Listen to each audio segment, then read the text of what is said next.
Deuxième livre des rois, chapitre 2.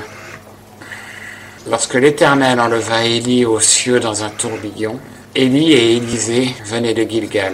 Et Élie dit à Élisée, « Je te prie, demeure ici, car l'Éternel m'envoie jusqu'à Béthel. » Mais Élisée dit, « L'Éternel est vivant, et ton âme est vivante. Je ne te quitterai point. » Ainsi ils descendirent à Béthel, et les fils des prophètes qui étaient à Béthel sortirent vers Élisée et lui dirent, « Sais-tu qu'aujourd'hui l'Éternel va t'enlever ton maître ?» Et il dit, « Je le sais bien aussi, taisez-vous. » Élie lui dit, « Élisée, je te prie, demeure ici, car l'Éternel m'envoie à Jéricho. » Mais il répondit, « L'Éternel est vivant, et ton âme est vivante. Je ne te quitterai point. » Ainsi ils vinrent à Jéricho.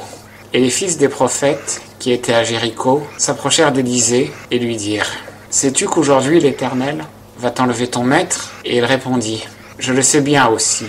Taisez-vous. » Et Élie lui dit, « Je te prie, demeure ici, car l'Éternel m'envoie jusqu'au Jourdain. » Mais il répondit, « L'Éternel est vivant, et ton âme est vivante. Je ne te quitterai point. » Ainsi ils s'en allèrent tous deux. Et 50 hommes d'entre les fils des prophètes vinrent et se tinrent à distance vis-à-vis d'eux, tandis qu'ils s'arrêtaient tous deux au bord du Jourdain. Alors Élie prit son manteau, le plia et en frappa les eaux qui se partagèrent çà et là. Et ils passèrent tous deux à sec. Quand ils eurent passé, Élie dit à Élisée, « Demande ce que tu veux que je fasse pour toi, avant que je sois enlevé d'avec toi. » Élisée répondit, « Que j'ai, je te prie, une double portion de ton esprit. » Et Élie dit, « Tu demandes une chose difficile. Si tu me vois enlevé d'avec toi, il t'arrivera ainsi. Sinon, cela n'arrivera pas. » Et comme ils continuaient leur chemin et s'entretenaient en marchant, voici, un char de feu et des chevaux de feu les séparèrent l'un de l'autre. Et Élie monta aux cieux,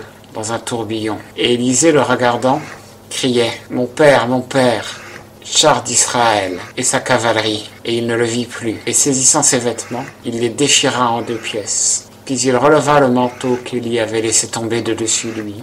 Et il s'en retourna et s'arrêta sur le bord du Jourdain. Et il prit le manteau qu'Élie avait laissé tomber de dessus lui. Il en frappa les eaux et dit, « Où est l'Éternel, le Dieu d'Élie ?» Lui aussi il frappa les eaux, qui se partagèrent çà et là. Et Élisée passa. Quand les fils des prophètes, qui étaient à Jéricho, vis-à-vis, l'eurent vu, ils dirent, « L'esprit d'Élie repose maintenant sur Élisée. » Et ils vinrent au-devant de lui, se prosternèrent en terre devant lui, et lui dirent, « Voici, il y a parmi tes serviteurs 50 hommes vaillants. Nous te prions qu'ils s'en aillent chercher ton maître, de peur que l'esprit de l'Éternel, l'ayant enlevé, ne les jeter dans quelque montagne ou dans quelque vallée. » Et il répondit, « N'y envoyez point. » Mais ils le pressèrent jusqu'à l'embarrasser. Il leur dit donc, « Envoyez-y. » Alors ils envoyèrent 50 hommes, qui cherchèrent 3 jours, et ne le trouvèrent pas. Et ils revinrent vers Élisée, qui était demeuré à Jéricho.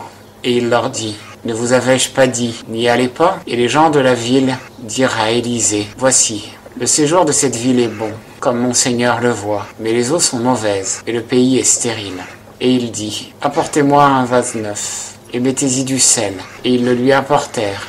Puis il sortit vers la source des eaux, et il y jeta du sel, et dit, « Ainsi a dit l'Éternel, je rends saines ces eaux. Elles ne causeront plus ni mort, ni stérilité. » Et les eaux ont été saines jusqu'à ce jour, selon la parole qu'Élisée avait prononcée. Et de là, il monta à Béthel. Et comme il montait par le chemin, il sortit de la ville de jeunes garçons qui se moquaient de lui et disaient « Monte chauve, monte chauve !» Et se retournant, il les vit et les maudit au nom de l'Éternel. Alors 2 ours sortirent de la forêt et déchirèrent 42 de ses enfants. De là il se rendit au mont Carmel, d'où il revint à Samarie.